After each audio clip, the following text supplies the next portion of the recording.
राधे राधे बच्चों, आप सभी का आज के इस लेक्चर में स्वागत है। तो आज हम नदी के द्वारा बनने वाली स्थलाकृतियों के बारे में जानेंगे। तो आइए शुरू करते हैं। देखो, आप भारत के किसी भी शहर से क्यों ना हो, लेकिन जब आप अपने घर के बाहर झांकते हो, तो आपको क्या दिखता है?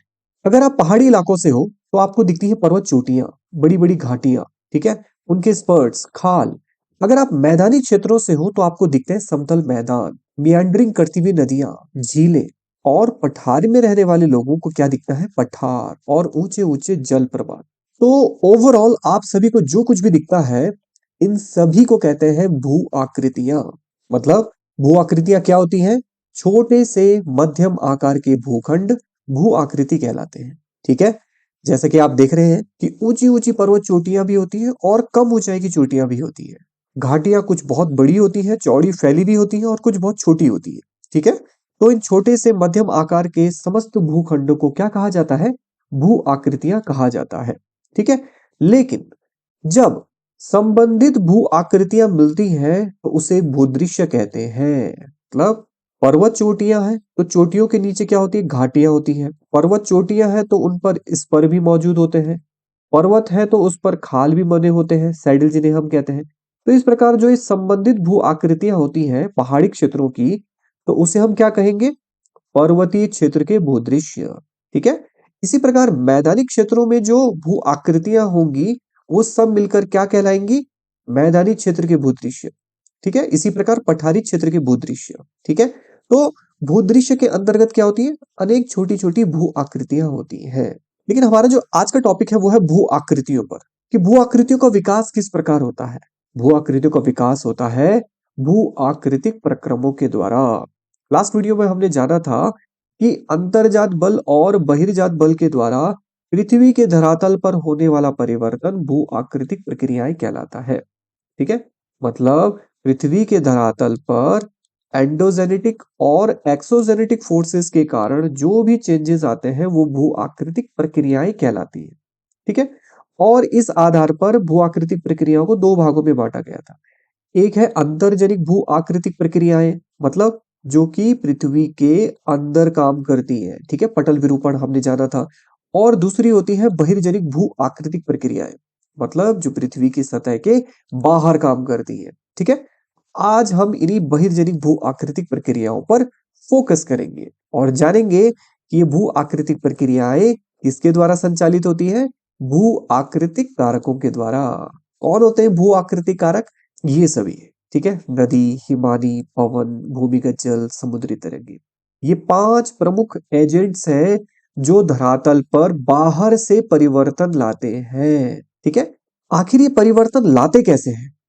क्योंकि ये निरंतर गतिशील होते हैं और इनकी गतिशीलता के कारण जो ऊर्जा उत्पन्न होती है वही चट्टानों को तोड़ने का काम करती है और उन्हें एक जगह से दूसरी जगह स्थानांतरित करती है, ट्रांसफर करती है और फाइनली उन्हें डिपॉजिट कर देती है एक जगह पर। ठीक है? लेकिन यहाँ पर सवाल ये उठता है, ये गतिशीलता आती कहाँ से है? ये गतिशीलता आती है ढाल के कारण। ठीक है? लास्ट वीडियो में जाना था कि ढाल क्या होता है? बाह्य उत्प्रेरक बल का काम करता है। ठीक है? जैसे ढाल अगर तीव्र होगा तो पानी की रफ्तार क्या हो जाएगी? तेज हो जाएगी। ढाल अगर मध्यम है तो पानी कम रफ्तार से बहेगा और यदि ढाल बहुत ही मंद है तो पानी की रफ्तार बहुत ही धीमी हो जाएगी या पानी लगभग रुक ही जाएगा। तो यही ढाल है जो इन भू आकृतिक कारकों में क्या करता है? गतिशीलता पैदा करता है। आप समझ गए होंगे? ढाल अगर तेज होगा तो गतिशीलता बढ़ जाएगी और इसी ढाल के कारण भू आकृतिक कारकों की अलग-अलग अवस्थाएं होती हैं। ठीक है? ढाल अगर तेज है तो रफ्तार क्या होगी? बढ़ जाएगी। रफ्तार बढ़ेगी तो वो उस भू आकृतिक कारक की युवावस्था होगी। ढाल अगर मध्यम है तो रफ्तार स्लो हो जाएगी। ठीक है? और वो उस कारक की प्रौढ़ावस्था होगी। ढाल अगर बहुत ही शून्य है तो रफ्तार बहुत ही कम हो जाएगी और वो उस कारक की वृद्धावस्था होगी। और ये सभी भू आकृतिक कारकों पर लागू होता है, चाहे वो नदी हो, हिमानी हो, पवन हो, कोई भी। लेकिन यहाँ पर किसी भी अवस्था में अगर कोई पटल विरूपण की घटना होती है, मतलब पृथ्वी के अंदर से कुछ ऐसी घटना होती है जिसके कारण अगर ढाल में परिवर्तन हो जाए तो यही वृद्धावस्था पुनः युवावस्था में कन्वर्ट हो जाएगी। ठीक है? फाइनली इस वृद्धावस्था के बाद एक लगभग समतल मैदान की रचना होती है। ठीक है, जिसे डेविस महोदय क्या कहते हैं, पेनिप्लेन कहते हैं। वो कहते हैं वृद्धावस्था के बाद लगभग समतल मैदान बनता है, लगभग। ठीक है, और पिंक महोदय इसी मैदान को क्या कहते हैं, एंड्रम्फ कहते हैं। तो भू आकृतिक कारक चाहे कोई भी हो, ठीक है, ये क्या करते हैं, धरती पर परिवर्तन लाते हैं। और आज हम इन्हीं में से एक कारक नदी के बारे में जानेंगे कि वो धरती पर क्या कार्य करते हैं और उनके द्वारा निर्मित स्थलाकृतियां कौन-कौन सी होती है। तो नदी जो है 3 प्रकार के कार्य करती है, अपरदन, परिवहन और निक्षेपण। ठीक है, कैसे करती है समझते हैं। अपरदन का अर्थ होता है चट्टानों को तोड़ना। ठीक है, कैसे तोड़ा जाता है, 4 अलग-अलग प्रक्रिया है। एग्जाम्स में पूछी जाती है तो आपको थोड़ा समझना है। नंबर 1 अपघर्षण, इंग्लिश में कहते हैं इसे कोरेजन या एब्रेजन। देखो, नदी अपने साथ जो कंकड़ पत्थर बहाकर लाती है, तो ये कंकड़ पत्थर जब चट्टानी किनारों को काटते हैं, तोड़ते हैं, अपनी नुकीली संरचना से इन चट्टानों को तोड़ते हैं, तो इन कंकड़ पत्थर के द्वारा चट्टानी संरचनाओं को तोड़ने की प्रक्रिया कहलाती है अपघर्षण, एब्रेजन। दूसरा है सन्निघर्षण, एट्रिशन। इसमें क्या होता है, जो ये कंकड़ पत्थर है, ये कंकड़ पत्थर आपस में ही टकराकर चूर्ण रूप में बदल जाते हैं। ठीक है, मतलब ये आपस में ही टकरा करके, कोई बड़ा पत्थर है कोई छोटा पत्थर है, ये आपस में ही टकरा करके एक दूसरे को काटने लगते हैं और उनको चूर्ण रूप में बदलने लगते हैं। तीसरा है जलगति क्रिया, हाइड्रोलिक एक्शन। देखो, जैसे अभी हमने ढाल का कंसेप्ट पढ़ा था ना, कि ढाल जब बहुत ही तीव्र होता है तो पानी की रफ्तार क्या होती है, बहुत तेज होती है। और यही तेज पानी जब चट्टानों पर प्रेशर के साथ पड़ता है तो चट्टानें टूटने लगती है उस प्रेशर के कारण। ठीक है, तो इस प्रेशर को ही जलगति क्रिया कहते हैं। और चौथा इसमें संक्षारण, कोरोजन। देखिए, संक्षारण की प्रक्रिया कुछ विशेष चट्टानों में ही होती है, जैसे चूना पत्थर की। ठीक है, चूना क्या होता है, पानी में आसानी से क्या होता है, घुल जाता है। ठीक है, तो घुलनशील प्रक्रिया संक्षारण कहलाती है। ठीक है, तो इस प्रकार इन 4 अलग-अलग प्रक्रियाओं से अपरदन की प्रक्रिया होती है। एग्जाम्स में पूछे जा सकते हैं, इसीलिए आपको ये थोड़ा समझने हैं। दूसरा इसमें परिवहन, परिवहन मतलब ट्रांसफर करना। कैसे होता है, नंबर 1 कर्षण के द्वारा, बाय ट्रैक्शन। ट्रैक्शन में क्या होता है, नदी की तली में बड़े-बड़े पत्थर जो है लुढ़क-लुढ़क कर आगे बढ़ते हैं। ठीक है, बड़े-बड़े पत्थर क्या होते हैं, लुढ़क-लुढ़क कर आगे बढ़ते हैं। तो ये प्रोसेस होगी कर्षण, ट्रैक्शन। दूसरा है उत्परिवर्तन द्वारा, सॉर्टेशन। सॉर्टेशन में ये पत्थर जो है उछल-उछल कर, छोटे-छोटे पत्थर, इसमें पत्थर छोटे होते हैं, वो उछल-उछल कर आगे बढ़ते हैं। और इसी कारण आपने देखा होगा नदी किनारे जो छोटे-छोटे गोल पत्थर होते हैं, वो उत्परिवर्तन द्वारा ही वो गोल हो जाते हैं, क्योंकि वो उछल-उछल कर आगे बढ़ते हैं। तीसरा है लटक कर, सस्पेंशन। जो बहुत ही महीन रेत होती है, वो लटक करके पानी के साथ आगे बढ़ती है। ठीक है, इसीलिए आप नदी के पानी को जब हाथ में लेते हैं, तो आपके हाथ में रेत आ जाती है, तो वो रेत लटक कर सस्पेंशन के द्वारा ही आगे बढ़ती है। और चौथा है घुल कर, सॉल्यूशन। बहुत सारे ऐसे मिनरल्स हैं जो पानी में आसानी से घुल जाते हैं, जैसे चूना ही है। चूना पानी में घुल जाता है, ठीक है ना, व्हाइट हो जाता है। तो बहुत सारे मिनरल्स पानी में घुल करके आगे बढ़ते हैं। ठीक है, तो इस प्रकार इन 4 प्रोसेस से परिवहन होता है, तो अपरदन, परिवहन और फाइनली निक्षेपण। निक्षेपण का अर्थ होता है जहां पर भी उसको जगह मिली, वहां पर वो डिपॉजिट कर देती है। तो सबसे पहले जानते हैं अपरदनात्मक स्थल रूपों में वी आकार की घाटी। देखिए, नदी अपनी युवावस्था में वी आकार की घाटी का निर्माण करती है। ठीक है, और ये होता है बेसिकली वर्टिकल इरोजन के कारण। ठीक है, किसके कारण, वर्टिकल इरोजन के कारण। युवावस्था में ढाल कैसा होता है, बहुत ही तीव्र होता है। तो ढाल जब तीव्र होता है तो नदी का वेग नीचे की ओर काम करता है। ठीक है ना, बहुत प्रेशर के साथ नीचे की ओर काम करता है। वो साइड बाय साइड ना होकर के लंबवत अपरदन करता है। तो वर्टिकल इरोजन के कारण जो घाटी का स्वरूप है वो कैसा होता है, वी आकार का। ठीक है, वर्टिकल इरोजन। लेकिन कुछ कुछ घाटियां गॉर्ज भी कहलाती हैं और वहीं कुछ घाटियां कैनियन कहलाती हैं। देखो, जब नदी के मार्ग में कठोर चट्टान आ जाती है, तो नदी उस कठोर चट्टान को लंबवत अपरदन के द्वारा काटने का प्रयास करती है। तो इस लंबवत अपरदन के कारण, चूंकि यहाँ पे चट्टानी संरचना बहुत ही कठोर है, तो इस विशेष भाग पर नदी की जो घाटी होगी वो बिल्कुल खड़े आई आकार की हो जाएगी। ठीक है, आई आकार की। आप इस चित्र में देख सकते हैं कि इस कठोर संरचना के कारण नदी का जो वर्टिकल इरोजन हुआ, उसके कारण यहाँ पर नदी की घाटी वी आकार की नहीं है बल्कि ठीक है। तो इन नदी के दोनों ओर इन लंबवत खड़े भूभाग को गॉर्ज कहा जाता है। इस प्रकार की घाटी को गॉर्ज कहा जाता है, जिसमें नदी के दोनों किनारे लंबवत खड़े होते हैं। ठीक है, आई आकार की घाटी या गॉर्ज कहते हैं। वही कैनियन क्या होता है? जब ये गॉर्ज बहुत ही लंबाई में फैले होते हैं तो उन लंबे गॉर्ज को कैनियन कहा जाता है। ठीक है, दुनिया का सबसे फेमस जो कैनियन है वो कोलोराडो नदी पर बनाया गया कैनियन है, जो कि संयुक्त राज्य अमेरिका में स्थित है। यह कैनियन लगभग 277 मील लंबा है। ठीक है, 277 मील तक नदी की जो घाटी है वो लगभग इस प्रकार की आय आकार की है। तो इस प्रकार की घाटी को कैनियन कहा जाता है। तो नदी वी आकार की घाटी बनाती है, गॉर्ज भी बनाती है और कैनियन भी बनाती है।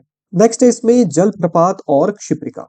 देखो, जब नदी की तली में अचानक से स्लोप में बदलाव आता है तो स्लोप में बदलाव के कारण पानी जो है फ्री फॉल होकर के नीचे गिरता है।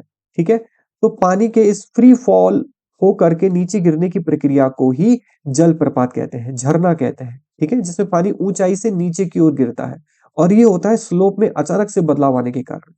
ठीक है, तो ये रिजुवनेशन कहीं पर भी हो सकता है, चाहे वो पर्वतीय क्षेत्र हो या फिर वो पठारी क्षेत्र हो। ठीक है, क्षिप्रिका क्या होती है? क्षिप्रिका में जो स्लोप इंटरवल होता है वो बहुत ही मध्यम होता है, बहुत ही कम होता है। ठीक है, और इसमें क्या होता है, पानी पछाड़ मारकर यहीं पर उछल उछल कर आगे बढ़ता है। ठीक है, इसमें झरने जैसी प्रक्रिया नहीं होती है, लेकिन इसमें पानी में तरंगे उत्पन्न होने लगती है। ठीक है, रैपिड्स इसे कहते हैं, इंग्लिश में इसे रैपिड्स कहा जाता है। ठीक है, तो जिसमें जो स्लोप इंटरवल है बहुत ही कम होता है। ठीक है, ये स्लोप जो इंटरवल है वो बहुत ही कम होता है। तो इस प्रकार की आकृति को क्षिप्रिका कहते हैं, रैपिड्स कहते हैं। तीसरा है इसमें अधःकर्तित विसर्प। ठीक है, देखो मियांडर जो शब्द होता है ना, मियांडर का अर्थ होता है कि जब नदी ऐसे विसर्प रूप में बहती है, और जनरली ये होता है ढाल की कमी के कारण। ठीक है, पर्वतीय क्षेत्रों में तो ढाल बहुत तीव्र होता है, लेकिन मैदानी क्षेत्रों में ढाल बहुत ही मध्यम होने लगता है, और ढाल अगर मध्यम होगा तो नदी जो है विसर्प रूप में बहती है। ठीक है, तो इस प्रकार की जो नदियां हैं वो बहती हैं मैदानी क्षेत्रों में। ठीक है, विसर्पाकार रूप में। लेकिन पर्वतीय क्षेत्रों में भी नदी सीधे नहीं बहती है। क्यों नहीं बहती है? क्योंकि पहाड़ों की जो आकृति होती है ना, इन आकृतियों के कारण अगर देखा जाए नदी की जो मॉर्फोमेट्री है, अगर उसे देखा जाए तो नदी इन पहाड़ों की आकृति के कारण मियांडरिंग करती हुई बहती है। ठीक है, अगर नदी की प्रोफाइल को हम देखेंगे तो कुछ दूरी पे जाने के बाद पहाड़ की वजह से नदी को मुड़ना ही पड़ेगा।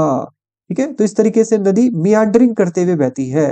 तो इस प्रकार के मियांडरिंग को कहते हैं इनसाइज्ड मियांडर, अधःकर्तित विसर्प। यहाँ पर स्लोप मैटर नहीं कर रहा है, यहाँ पर मैटर कर रहा है ये पहाड़ आकृति के कारण, पहाड़ों की आकृति के कारण नदी को मुड़ना पड़ रहा है। ठीक है, जबकि मैदानी भागों में स्लोप की कमी के कारण नदी मुड़ जाती है, मियांडरिंग करती है। तो पहाड़ी क्षेत्रों में पहाड़ों की वजह से, पर्वतों की वजह से नदी जो बहती है वो मियांडरिंग करती हुई बहती है। तो इसे ही इनसाइज्ड मियांडर कहते हैं, अधःकर्तित विसर्प। ठीक है, नेक्स्ट है इसमें जल गर्तिका और अवनमन कुंड। देखो, क्या आपने कभी नदी में भंवर उत्पन्न होते हुए देखा है? ठीक है, पानी जो है अचानक से गोल-गोल होकर के घूमने लगता है और फिर आगे बढ़ जाता है। ठीक है, ये तो हमें ऊपरी स्तर पर दिखाई देता है, लेकिन भंवर का जो आकृति है वो एक्चुअल में वर्टिकल होती है। मतलब उस भंवर में अगर आप कोई चीज डालो तो वो अचानक से अंदर चली जाती है और बहुत गहराई तक जाती है। ठीक है, तो भंवर का जो डायग्राम है वो वर्टिकल होता है। ठीक है, तो नदी में भंवर उत्पन्न होते रहते हैं, और नदी के साथ बहने वाले जो कंकड़ पत्थर हैं वो इन भंवर में फंस करके या इन भंवर के माध्यम से वो नदी की तली तक पहुंच जाते हैं। ठीक है ना, और निरंतर भंवर के कारण नदी की तली में जो है गड्ढे हो जाते हैं, गोल गोल गड्ढे हो जाते हैं। ठीक है, तो इस प्रकार नदी के किनारे या फिर नदी के तली पर इस प्रकार के गोल गोल गड्ढों को ही पॉट होल्स कहा जाता है, जल गर्तिका कहा जाता है। ठीक है, ये एक एआई जनरेटेड पिक है। ठीक है, इसमें आप देख सकते हैं कि जो ये गोल-गोल गड्ढे हैं काफ़ी बड़े-बड़े बना दिए गए हैं। लेकिन इस तरीके के गोल-गोल गड्ढे नदी की तली में या उसके किनारे हमें देखने को मिलते हैं, इन्हें पॉट होल्स कहते हैं। और जब बहुत सारे पॉट होल्स आपस में मिल जाते हैं और एक बहुत बड़ा गड्ढा बनाते हैं, तो इस बहुत बड़े गड्ढे को कहा जाता है अवनमन कुंड, प्लंज पूल। ठीक है? नेक्स्ट है इसमें नदी वेदिका, रिवर टेरेस। नदी वेदिका भी एक अपरदनात्मक स्थल रूप है। देखो, जब नदी में बाढ़ आती है ना तो बाढ़ में क्या होता है, पूरा इलाका जलमग्न हो जाता है। ठीक है, और एक्चुअल में जब नदी की धारा को देखेंगे तो नदी की धारा बहुत ही पतली होती है। मतलब कहने का अर्थ ये है कि बाढ़ के दौरान नदी का जो विस्तार है बहुत अधिक आगे बढ़ जाता है। या पहाड़ी क्षेत्रों की बात करें तो सामान्य रूप से जो नदी यहाँ बहती है बाढ़ के दौरान नदी का जो जल स्तर है वो यहाँ तक पहुंच जाता है। ठीक है, और नदी अपने साथ लाए गए अवसादों को यहाँ जमा कर जाती है। ठीक है, तो जो बाढ़ के जो निक्षेप होते हैं, फिर बाढ़ समाप्ति के बाद जब नदी अपने वापस अवस्था में जाने का प्रयास करती है, तो उस दौरान इन निक्षेपों का वर्टिकल इरोजन होने लगता है। तो ये जो वर्टिकल इरोजन है, वर्टिकल इरोजन के बाद जो ये मैदान टाइप के बचते हैं, इन्हें ही रिवर टेरेस कहा जाता है। तो ये जो टेरेस है, ये बाढ़ मैदानों के अपरदन के फलस्वरूप ही बने हैं। सामान्य अवस्था में नदी यहाँ बहती है, लेकिन बाढ़ के दौरान नदी का जल यहाँ तक पहुंच जाता है। ठीक है, और यहाँ तक पहुंचने के बाद कालांतर में इनका वर्टिकल इरोजन जब होता है, तो वर्टिकल इरोजन के बाद ये एक टेरेस बन जाता है। उसी प्रकार इसका भी जब वर्टिकल इरोजन होता है, तो इस प्रकार ये दूसरा टेरेस हो जाता है। इस प्रकार इसका वर्टिकल इरोजन होता है, तो इस प्रकार ये तीसरा टेरेस बन जाता है। तो बाढ़ के निक्षेपों का वर्टिकल इरोजन होने पर क्या बनते हैं? रिवर टेरेस बनते हैं। तो इसीलिए अपरदनात्मक स्थल रूप के अंतर्गत आते हैं। चलिए अब बात करते हैं नदी के निक्षेपात्मक स्थल रूप। ठीक है, इसमें सबसे पहला है जलोढ़ पंख। देखिए, जब हिमालय की संरचना वाला चैप्टर पढ़ाया जा रहा था, तो उसमें आपको एक चीज बताया गया था कि शिवालिक की श्रेणी के बाद अचानक से क्या होता है, स्लोप चेंज हो जाता है। स्लोप बहुत ही मध्यम हो जाता है, मंद हो जाता है। ठीक है, तो नदी अपने साथ जितने भी कंकड़ पत्थर लाती है, मैक्सिमम वो यहाँ पर डिपॉजिट कर लेती है, क्योंकि स्लोप में अचानक से क्या आ गया, बदलाव आ गया। ठीक है ना, तो इस कंकड़ पत्थरों के जमाव को ही जलोढ़ पंख कहते हैं। ठीक है, आप इस चित्र में देख सकते हैं, जैसे ही पहाड़ से ये नदी उतरी, अचानक से स्लोप में बदलाव आने के कारण वो अपने साथ लाए गए सारे कंकड़ पत्थरों को यहाँ पर जमा कर देती है, और इसकी आकृति एक पंखानुमा हो जाती है। ठीक है ना, पंखे नुमा आकृति हो जाती है। तो इन और चूंकि इसमें जलोढ़ होते हैं, ठीक है, नदी के द्वारा लाए गए जलोढ़ होते हैं, और इनकी आकृति पंखानुमा है, तो इसीलिए इसे जलोढ़ पंख कहते हैं, अल्यूवियल फैन। ठीक है, नेक्स्ट है इसमें जलोढ़ शंकु। शंकु का आकार थोड़ा बड़ा होता है। ठीक है, पंख का आकार, शंकु मतलब शंकु कोन। ठीक है, पंख थोड़ा छोटे आकार के होते हैं, और शंकु थोड़ा बड़े आकार के होते हैं। दोनों वही है, लेकिन उनमें आकार का थोड़ा अंतर है।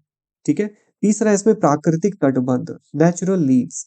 देखो, पर्वतीय क्षेत्रों में क्या होता है, नदी वी आकार की घाटी बनाती है। यहाँ भी पर्वत है, यहाँ भी पर्वत है, तो नदी को मजबूरन इसके बीच से ही होकर फ्लो करना है। ठीक है, लेकिन मैदानी भागों में तो पहाड़ होते नहीं है, तो नदी जब बहती है, तो नदी कहीं भी बह सकती है, जहां पर भी उसको उपयुक्त ढाल मिलता है। ठीक है, इसीलिए मैदानी भागों में नदी मियांडरिंग करती हुई बहती है। ठीक है, बाढ़ आने पर नदी का क्षेत्र बढ़ जाता है, और बाढ़ के वापस जाने पर नदी के वापस अपने पुराने रास्ते पर आ जाती है। तो इस प्रक्रिया के दौरान नदी की जो घाटी है, ठीक है, नदी की जो तली है, उसके दोनों किनारों पर मिट्टी के जमाव पैदा हो जाते हैं। ठीक है, जो कि एक रिज, एक कटक के रूप में नदी के साथ साथ चलते रहते हैं।